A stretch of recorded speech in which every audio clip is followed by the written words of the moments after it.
Wait na, 5 o'clock.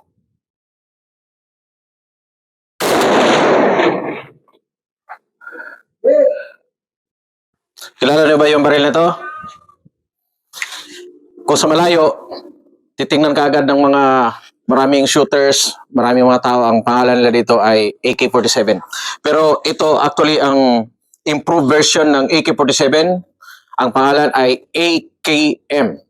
Parehas na pamilya, meron lang siyang improvements na ginawa. Alamin natin kung totoo ba yung sinasabi na talagang napaka-reliable. Siya ba ay makapatama sa layong 100, 200, 300 meters. So yung ating AK-47 ay gawa ni Mikhail Kalashnikov noong taong 1947 pero officially adopted sa Russian Armed Forces, actually dati Soviet Armed Forces noong taong 1949. So heavily used during the Cold War. At maraming gumawa nito, estimated 100 million ang gumawa, pati yung mga may lisensya na mga paggawaan around the world, lalo na yung may alliance with the USSR ay nakapag-produce ng ganito na baril. Mayroong maraming mga testimony na ito ay napaka-reliable in any conditions, mapa-desierto, mapa-woodland terrain, and as a result, ito ay paboritong gamit hindi lamang ng mga komunistang sundalo, kundi pati ng mga terorista. Kung makikita natin sa Middle East, mga terrorist group, ang gamit nila ay ganitong klaseng baril. Marami tayong napapanood ng mga comparison tungkol sa reliability, durability, and accuracy nito.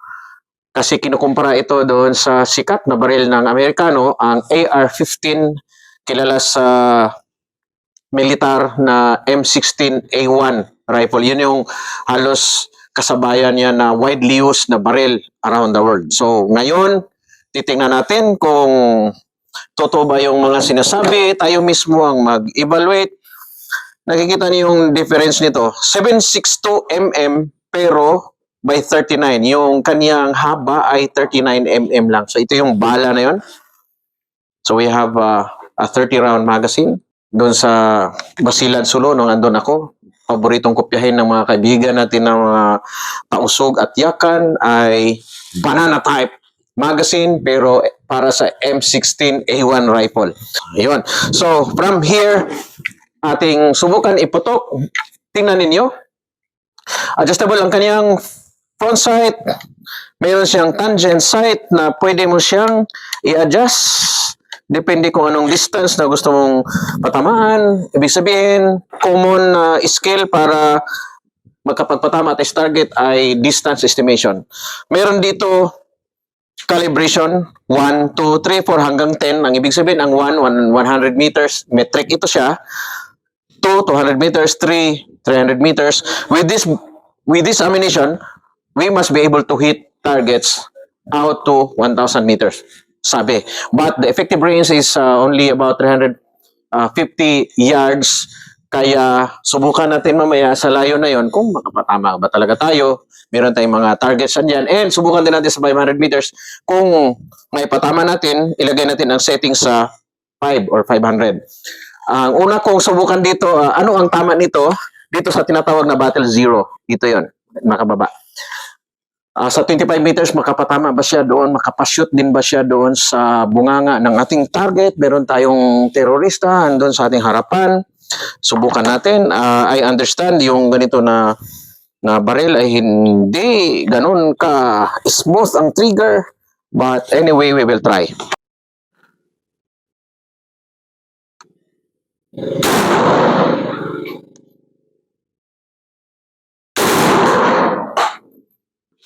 Putukan natin ng 3 rounds. Okay. Sa bunganga ko mag-aim. Naka-battle size 0 tayo.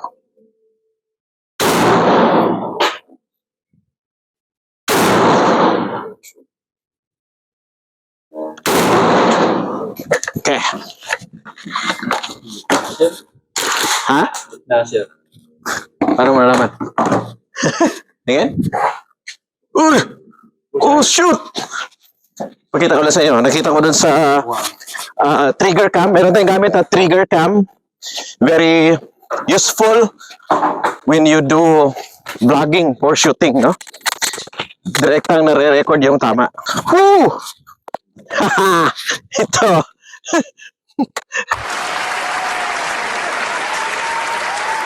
So, kaya rin yung accuracy ng M16A1.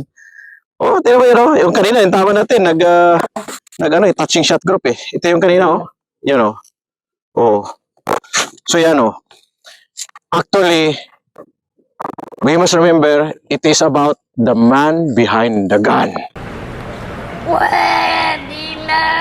Kilalanin yung aking mga bat party. Ha? Ito yung mga baby na ulila to sila eh. Mga bat party ko to. Kaya magpapayaring ako kasama nanonood kung saan ang tama ng kanilang boss. Ito ipakita ko sa inyo ngayon. After nating subukan sa 25 meters, nakita natin na tabi-tabi, ganito lang kalayo. Subukan natin ang 100 meters at dalhin ko kayo dito sa sites niya, yung tangent sites. I-move natin siya, itapat natin siya doon sa 100 meters yan. Yan. So from there, ibig sabihin, dead center, dapat matamaan ko yung target sa 100 meters. So meron tayong plate doon that is 15 inch by 12 inches. 15 by 12. Dead center ko lang, dead center. Hit. That's it. Hitting it 12 o'clock, 2 inches. Hit. Headshot.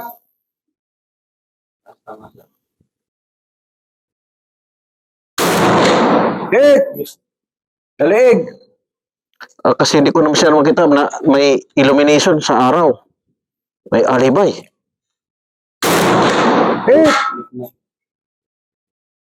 Leg pa rin, sir. Babaan ko ng konti dito. Dapat nakatapat lang siya sa linya dito. May linya siya. So, tinaas ko lang kanina. Ngayon, itapat natin yan. Yan. Hit. Tama. Hit, sir. Hit. Dead center.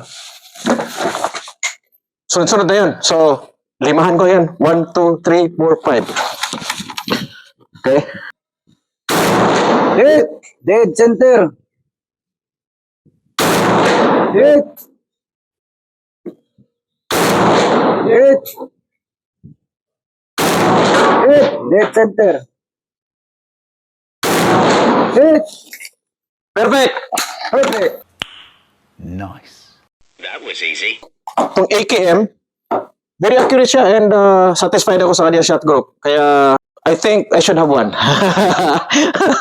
I should have one. Susubukan ko siya ngayon sa quick fire para malaman natin kung ano naman ang performance niya. Double tap tayo sa layong 15 meters. Hindi, up. Tingnan natin kung tumatama tayo. 4-4. Ulitin natin. I'm satisfied. Aha, movement.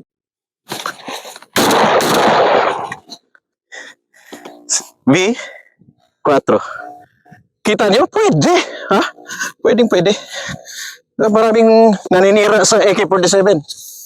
Reliable to. Kahit hindi ka, kung tamad ka maglinis, ito yung baril mo. Ngayon, iputok natin sa layong 200 meters. Tingnan natin, nakaset na tayo. Ayan. Nakalagay sa 2.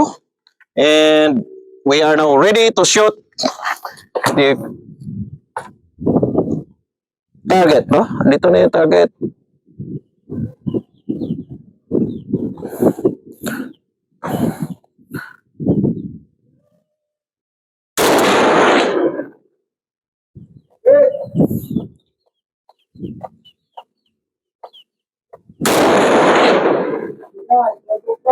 One game.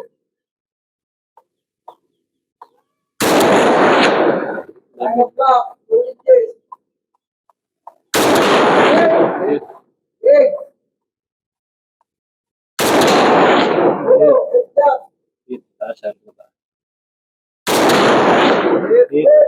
Hit center.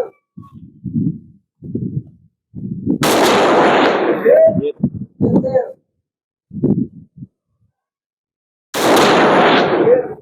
Ngayon, ilagay natin sa layong dito yung 300. Ito yung 3. Ngayon, ang puputukan natin ay 350. Gitna lang natin dito bago ang 4. Then, putukan natin ang 350 meters. Ayun. 350 meters. Challenge, may hangin from right to left. I-dead center ko lang. Tingnan natin kung okay ba siya sa hangin. Wow! Hit! One shot, one kill ah. First shot yun. Tandaan nyo yun. Baka tsamba lang. Isa pa. Tonight, 11 o'clock, drilling case. Hit. Hit.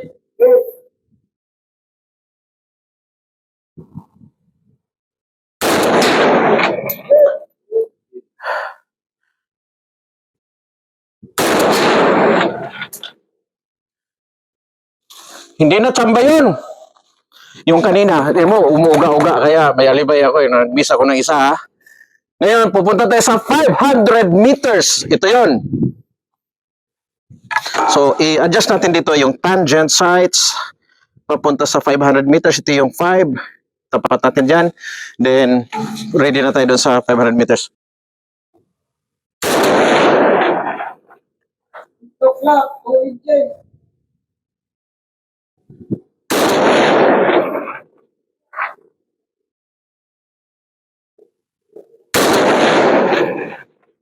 Tonight, sir, right. 11 o'clock, Ha? 12 o'clock, Sa- 12 o'clock. Mataas!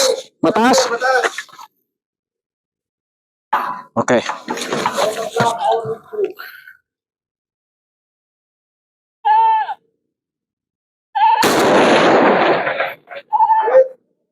Hit, there's a tip lang, sir, 12 o'clock. Taas pa rin siya rin tama, sir. Kasi ganito yun. If you're hitting, if you're shooting angled targets, kailangan aim low. Yan. So, hindi to flat na range, no? Since it is not a flat range, may angle siya, your tendency is to hit high. Kasi hindi siya actual distance, no? So, nagbaba ako ng konti, hindi siya sa 500. Tingnan natin ngayon kung tatama na tayo. Alas na, sir, 12 o'clock, 2 inches. Hit!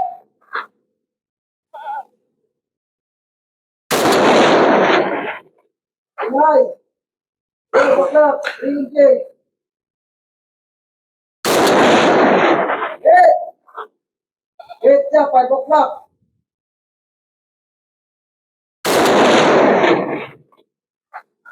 Hit!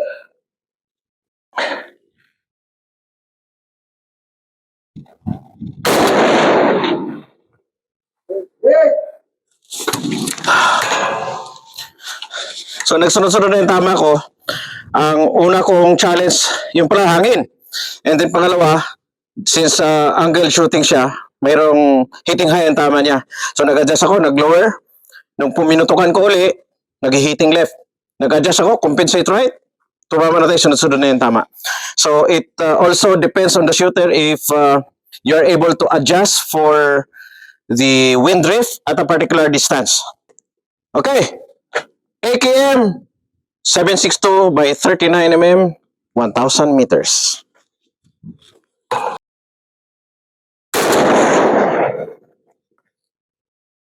Walang indication? Dapat yan, tabasan natin yung paligid yan ah.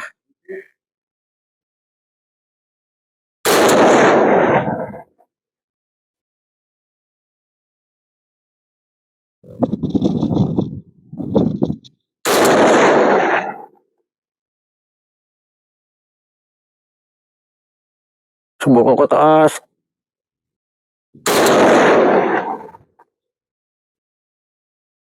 Right.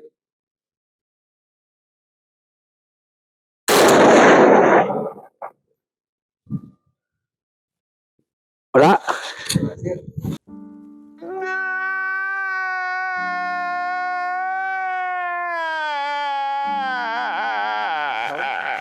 Nalipad yung mga ipon. Zero. Wala tayong tama. Hindi rin makita doon kung may tama doon sa paligid dahil makapal masyado yung mga damo doon. Pero, I just tried. Subukan natin hanggang sa 500 meters. I am really dissatisfied with the performance of this rifle. So sa aking evaluation, satisfied ako sa AKM rifle na gawa ni Mikhail Kalashnikov. I was able to hit out to 500 meters. Sinubukan ko rin siya sa 1,000 meters pero sa awa ng Panginoon wala kahit na isa na tumama doon sa area. Hindi natin makita yung tama doon sa ground dahil panay damuhan ang paligid ng target. Palinisan ko yun and I will try again the next time around. So sa mga interesado sa AKM, alam niyo na anong performance niya. It is known to be a reliable weapon gamit around the world at sinisiraan lang ng mga kaaway na ito ay pangit na baril pero nakita niyo gaano kahusay. Pwede rin siya pangmalakasan. Kitang-kita sa sunod na video, huwag niyong kalimutan i-share kung nagustuhan niyo ang ating content. Para pala sa mga nanonood na aking video, huwag kayong mahiya. I-like nyo yung dalawa kong channel. Ito yon at ito yung isa. At kung nagugustuhan nyo, i-share ninyo. No? I-share ninyo, i-subscribe ninyo, at makipagtalakayan kayo sa comment section. Maraming salamat.